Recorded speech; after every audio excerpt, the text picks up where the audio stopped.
আপুটা কিন্তু miss pitch international এর উইনার হয়েছে।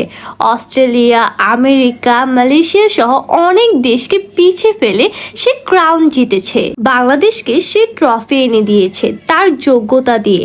আমরা চেহারাকে এত বড় করে দেখি বলে অনেক বিষয় এখনো পিছিয়ে আছি। আপুটা তার একটা ইন্টারভিউতে বলেছেন, ছোট থেকে মানুষ আমার দাঁত উঁচু, এত চিকন কেন, কালো, এইসব নিয়ে আমাকে এত কথা শুনিয়েছে, অনেক কান্না করেছি, কিন্তু একটা সময় পরে এটা নিয়ে আর পাত্তা দেয়নি। চিন্তা করেন, সে একটা ইন্টারন্যাশনাল বিউটি প্রেজেন্টে উইনার হলো, তাকে কংগ্রেচুলেশন না জানিয়ে ট্রোল করা হচ্ছে চেহারা নিয়ে।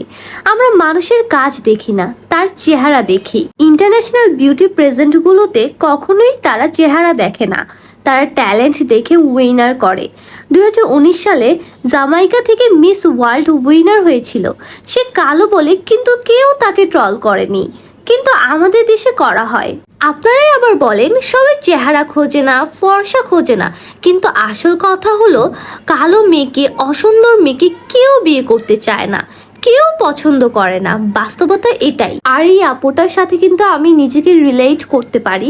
তোমরা আমাকে যে পরিমাণ ট্রোল করো, লাইক আমার দাঁত নিয়ে, আমার চেহারা নিয়ে। এখন আমি একটা কথা বলি, রূপবতী সুন্দর তার রূপে, গুণবতী সুন্দর তার গুণে, কেশবতী সুন্দর তার কেশে।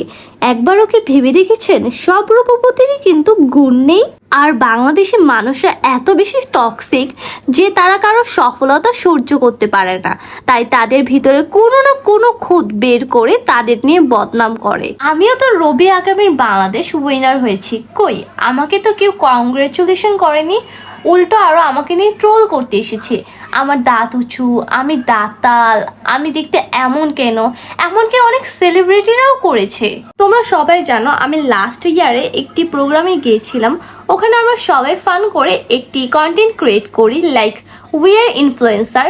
তোমরা সবাই জানো এটা তখন অনেক বেশি ট্রেন্ডে চলছিল, তাই আমরাও ক্রিয়েট করি। সেই কন্টেন্টে তোমাদের সবার ফেভারিট বাংলাদেশের বিশ্ব সুন্দরীদের মধ্যে একজন সেলিব্রিটি আমাদেরকে ট্রোল করেছে আমাদের সবার দাঁত নিয়ে।